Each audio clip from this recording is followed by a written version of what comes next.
Hi, my name is Emiliana Gallegos, and this is my recording of my creative critical reflection of Apex, my magazine. In this, I'm going to be discussing the entire process of actually putting this together and just talking about what was going through my head and how I was able to achieve what I did. So, without further ado, this is Apex. As you can see, it follows the traditional fashion magazine convention with a bold title or masthead, which takes up a large portion of the page and is the first thing that catches your eye, and followed by the white background. That's something seen in many fashion magazines, and it's something that I wanted to incorporate, as Apex is a clean-cut, modern, yet youthful fashion magazine. I didn't want to do a bunch of cover lines just because I thought it would clutter it and distract the audience from what I wanted to capture, which is a more artistic approach. And this is my model, who is a fashion Instagrammer at Mod Blonde.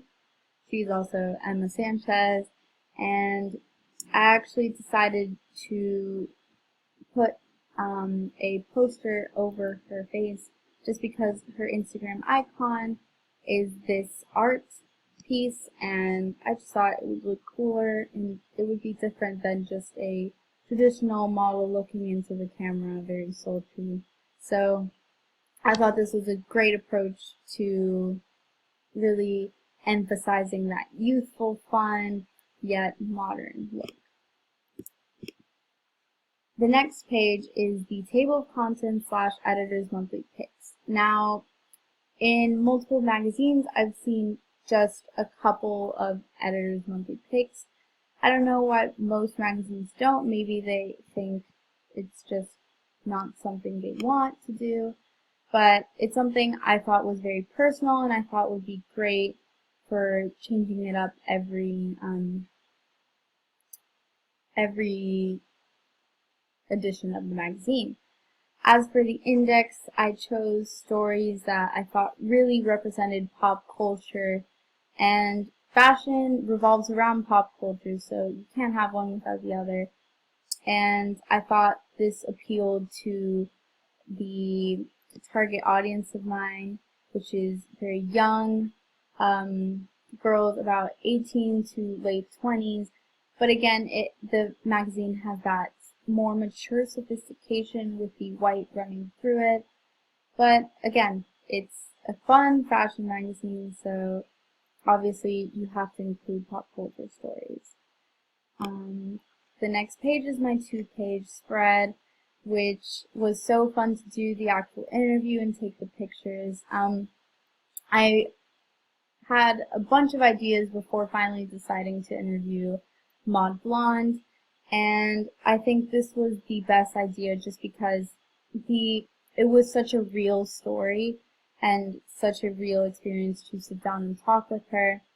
So I thought that was the best way to do it. Actually, doing the photography, I used a white wall that I had in my house, put a white sheet over it to give it that crisp and ease to editing, because using white for background is basically the best thing to do, so you can alter the contrast and add saturation if you want to. And I used my camera, which was a Sony A5000, and as for lighting, I wanted really high key lighting for the crisp whiteness of the background to really stand out. And yeah, editing the pictures was really easy since the high definition of the camera helped a lot. So I just used PicMonkey to add a little bit of contrast and make the colors brighter and make them pop. As for the actual layout of the magazine, I used Canva, which is a great tool that if anyone who wants to create print, I highly suggest it, as it has fonts like you can't imagine how many there are.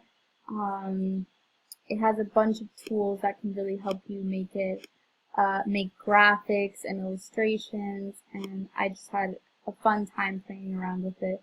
But again, since I'm going for more of a simplistic feel, I didn't touch too much of the elements as much as I just used the centering tool and the font, and yeah, that's basically how I created the story. That's where I typed all of my titles and body paragraphs, and that's where I did the cover page and the editor's monthly picks, and yeah, that's how I did that. So my production skills throughout the project.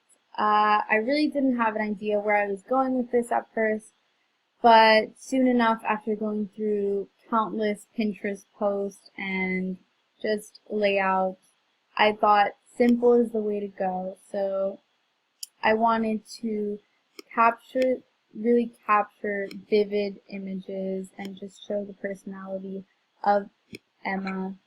And as for the objects in the editor's monthly picks, again, vivid, very bright colors, but not too bright that it would distract from the sophistication. And yeah, I just thought it was all going according to plan once I had that idea in my head. As for the distribution of this, Jumag is great for online print, and definitely if I were to actually sell this to the masses, I think apps are really big with the target audience that Apex appeals to. So creating an online magazine app would be great. They have it right at their phones, right at their fingertips, and it's easy to download new editions and buy them. And definitely for my target audience, it's the most ideal way. And a potential app would be great, and I think it would make the most revenue, which is always good.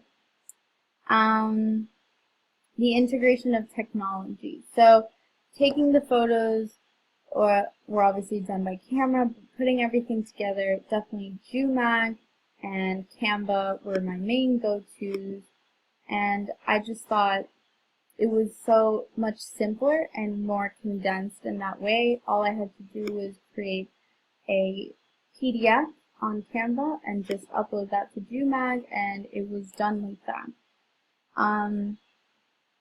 Definitely, I feel like the thing I want my audience to grab most from this is that fashion doesn't always have to be serious. Anyone can be involved in fashion, and fashion can be really fun. Young people have a lot of influence on the fashion world, which is why I decided to make that my center for the magazine. That is the main theme that I want to reflect in about this, and that is my final project. It was really a stressful yet exciting experience, and I documented all of the ups and downs onto my blog, and I just had a really fun time putting this together. It definitely taught me what I can do and what skills I can use and what tools I have ready for me, and definitely my abilities. And this project shone through, and hopefully you guys enjoy the magazine as much as I did. It was so much fun, and for Maud Blonde, I hope she is very successful with her Instagram, as you can read in my interview with her. So thank you so much for watching, and yeah, that's it.